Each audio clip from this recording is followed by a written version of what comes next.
kata pelimpahan itu dalam bayangan kita dan saya pikir semua orang bahkan itu adalah P21. Ya, berkasnya selesai. Ya, kan? Keterlibatan DPR kemarin, itu menurut abang perlu nggak sih bang? Dalam Yang memfasilitasi itu. bukan pekerjaan dia mendamaikan orang. Yang mendamaikan dua institusi ini ya presiden. Yang ditanya oleh dia tuh mesti kenapa Anda serahkan kasus ini ke kejaksaan. Yang menakutkan bagi mereka itu nggak punya akses terhadap kekuasaan. Karena kalau mereka masih punya akses terhadap kekuasaan, mereka balik, mereka bisa terhormat lagi.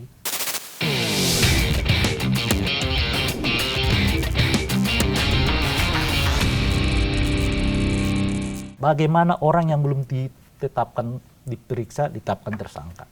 Kasusnya pagi ditetapkan tersangka, siangnya sudah dilimpahkan ke kejaksaan.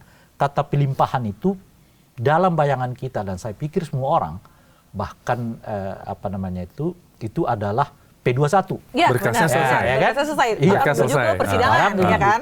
Ternyata bukan pelimpahan dalam pengertian itu. Kasusnya yang dilimpahkan ke kejaksaan. Dipindahkan ke kejaksaan. Ya. Baru bahasanya bukan pelimpahan ya, tapi dipindahkan. Dipindahkan.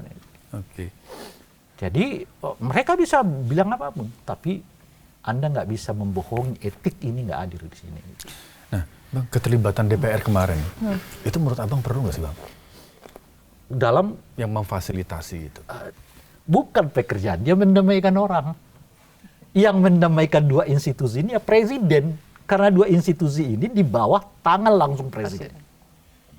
Kalaupun mau didamaikan ya, tanda kutip lah ya kita sebut damai itu gitu. Yang mesti melakukan itu presiden, bukan anggota DPR.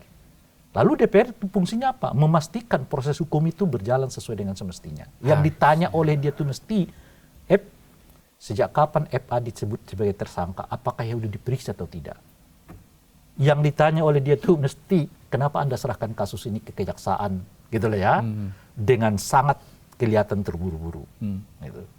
Dan sekarang tentu saja dari kejaksaan ke depan nanti, itu yang harus dilihat oleh dia.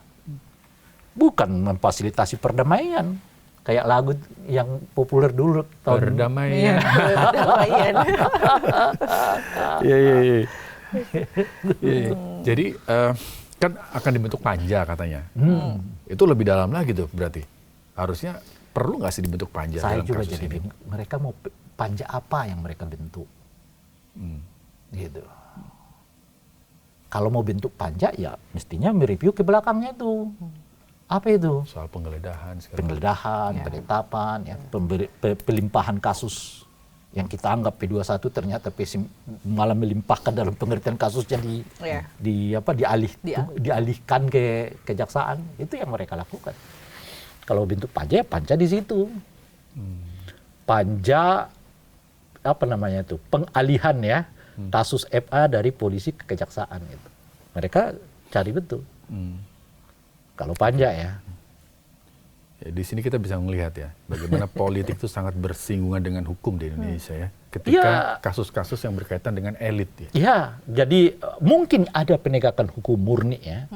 Tapi pertanyaan saya mulai. Kortas Tipikor itu 2024 dibentuk.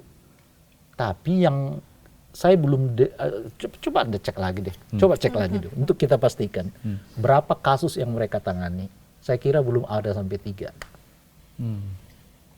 Tapi tiba-tiba tengge FA. Dan itu dilakukan setelah FA mentersangkakan 3 orang dari BGN. Mas, tapi tadi menarik juga ya Mas Rizky. Kenapa Mas mau ngomong? Enggak. Tadi jadi kita rebutan. Menarik Mas Bang Rey bilang sebenarnya itu kan yang bisa mendamaikan kan presiden.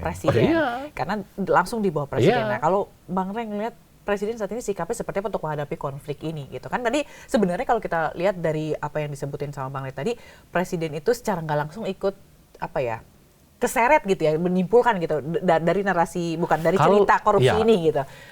Kalau mau begini ya, kalau polisi dengan kejaksaan lah ya, gontok-gontokan, itu artinya kepemimpinannya yang dipertanyakan.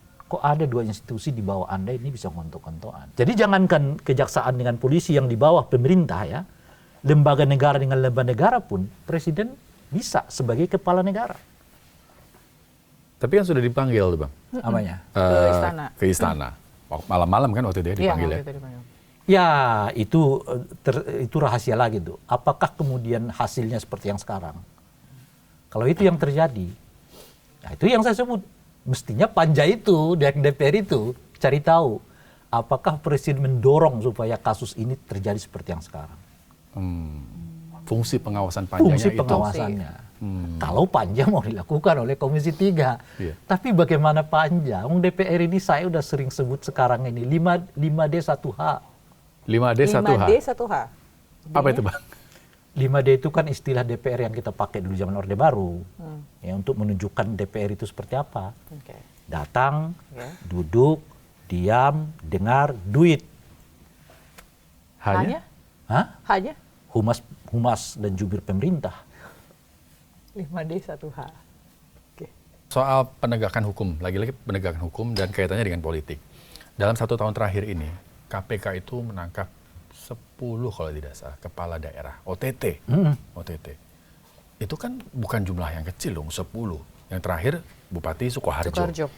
Yang modus korupsinya itu copy paste dengan suaminya yang sebelumnya juga jadi bupati di sana. 10 orang kepala daerah kena OTT. Ini ada yang salah nggak dengan sistem politik kita? Anda nggak bisa lagi dekati pemberantasan korupsi itu melulu dari pendekatan hukum. Nah, nggak akan selesai.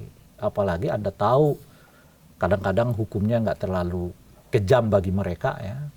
Kalaupun mereka nanti dihukum, mereka dipenjara, siapa yang ngawasi kita juga nggak tahu.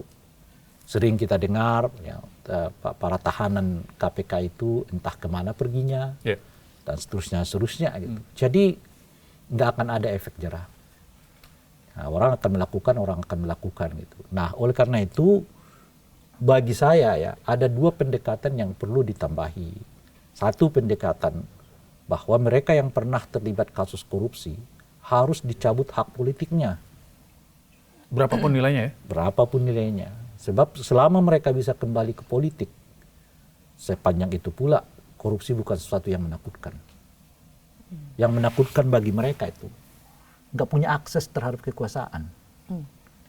Karena kalau mereka masih punya akses terhadap kekuasaan, mereka balik, mereka bisa terhormat lagi. Berapa banyak mantan koruptor yang sekarang balik ke politik dan terpilih lagi, mendirikan partai politik.